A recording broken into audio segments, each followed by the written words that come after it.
Here's a good question. Can you actually grow your muscles when you're doing intermittent fasting and keto? Now, I have done other videos on this, but I want to go more into the exercise part of this, because if you're doing intermittent fasting and keto and you're not doing exercise, you're not going to grow your muscles, okay? Why? Because the most important stimulus to muscle hypertrophy, which is growing muscle, is the intensity of the exercise. Okay, intensity of the exercise.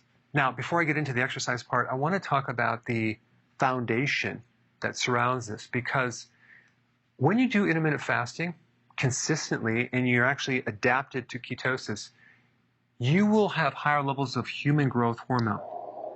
And human growth hormone does cause the growth of muscle, and it also prevents the loss of muscle.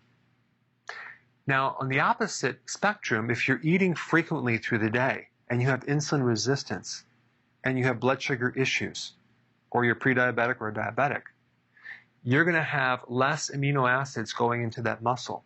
You're going to have more atrophy. So this is an important principle, to consume 2 meals a day, maybe even 1 meal a day, but I think 2 meals a day would be perfect. Maybe keep your carbs at the higher end, but not over that, about 50 grams per day, because it is true that carbohydrates do stimulate insulin, and insulin is an anabolic hormone. However, we don't want to go too high because we were trying to prevent insulin resistance. So if we provide the top limit of carbs, I think that would be a smart thing to do. And of course, we want to make sure that we have enough complete protein for the muscles to choose from, but not go too much. So 7 to 8 ounces of protein per meal would be a really good option. What you have to realize is that when you consume protein, whether it's meat, fish, or eggs, or whatever, minimally, at least half of that is wasted as glucose fuel, because protein turns into glucose, or as nitrogen waste. So you're not really absorbing 100% of that unless you're taking certain types of amino acid blends. So by adding a ton of protein with your meals, that will not help you with this. It just creates more stress on your kidney and your liver, and it can actually increase your glucose a little bit too much. And of course, sufficient sleep is very, very important, because if you're not sleeping, you increase the stress, and the hormone cortisol breaks down muscle protein. Now, this data that I'm going to tell you about right now, it's very, very powerful, and I got this from an interview from Dorian Yates. So he actually achieved Mr. Olympia 6 times. So I wanted to see what he had to say about muscle growth, and I really liked his data. Now, it is true that most bodybuilders, including him, took a lot of steroids and growth hormones. However, I really liked his philosophy on muscle growth, and I think it makes a lot of sense. Personally, I am not doing it simply because that's not my goal right now, but I think it's worth looking at. This is what he said. Now, he'll start off with some warm-up sets, okay, some lightweight, just like most people will do that. So you warm up the muscle with some lighter weights, but then he will do one insanely, extremely difficult set of about 6 to 8 reps. So he will do these reps to total failure and beyond, okay? So he will go as hard as he can, and then we can't go anymore. He'll get someone to spot him and assist him with a few more reps, okay? So he's going beyond total failure, and that's based on this principle of intensity right here. I mean, he is maximizing that workout intensity, because really what you're trying to do is you're trying to damage the muscle. You're trying to destroy that muscle through difficulty. Now, a couple key points to this. You want to keep perfect form, okay? And you don't want to recruit other muscles.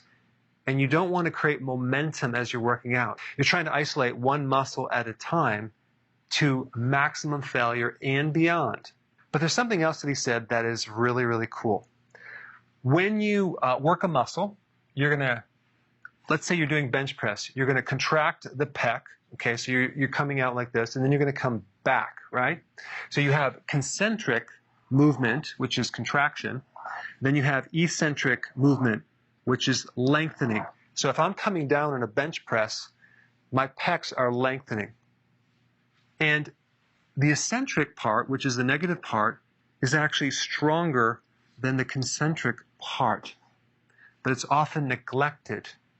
So what he does, with help, he will also then focus on the negative part and bring that to failure.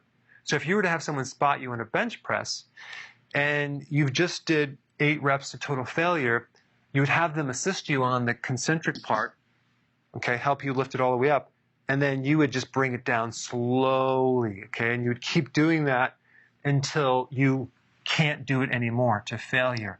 That way you completely and utterly exhaust that muscle to the point where you create some serious damage. Now, he's only going to work that muscle once a week. He's not going to hit it tomorrow or the next day. So he works at one muscle per week, and here's the key. You let it recover fully, 100%. Here's a big mistake that a lot of people do, is they work out when that muscle is incomplete, that hasn't healed. So that's when you create scar tissue and injury. So this, number 5, allowing your muscle to recover fully, is what makes the muscle get bigger, okay? The exercise, the intensity, is just the damage of the muscle, and then you let it heal. And so then the next time you work out, you're a little bit stronger. And at some point, you want to keep increasing the weight more and more and more until the muscle grows. So you don't want to go for momentum. You want controlled, isolated movement with a pause. So if you're doing a bench press, you come all the way to the end, you pause, and then come all the way back. And you come back on the eccentric part slower than this part right here. So we have some warm-ups, 1 intense set per exercise. Now, he may hit that muscle like the pec with maybe 3 to 4 to 5 different exercises, but he's only going to do that 1 intense to total failure and beyond once per week. And for details on all this, definitely get one of his books and you can read up on it. He works out 1 hour per day, only 4 times a week. On the off days, he did cardio, which actually helps the recovery. Now, of course, if you're going to do this, you do not want to jump into this right away because you could hurt yourself. You want to go into this very, very gradual, probably hire a personal trainer to help you, and you want to, over a period of weeks, build up to this intense total failure and beyond set. But I really think if you combine this with your keto, intermittent fasting, keep your stress low, good sleep, you're going to be able to get muscle hypertrophy. All right, and number 5, very important. Okay, this is going to get you this right here. So you have to work out intensely to create the damage and the soreness, and then you have to recover completely for you to be able to have this occur. So it might take longer than a week. It could take 2 weeks, and sometimes maybe even 3 if you're just starting out. Thanks for watching.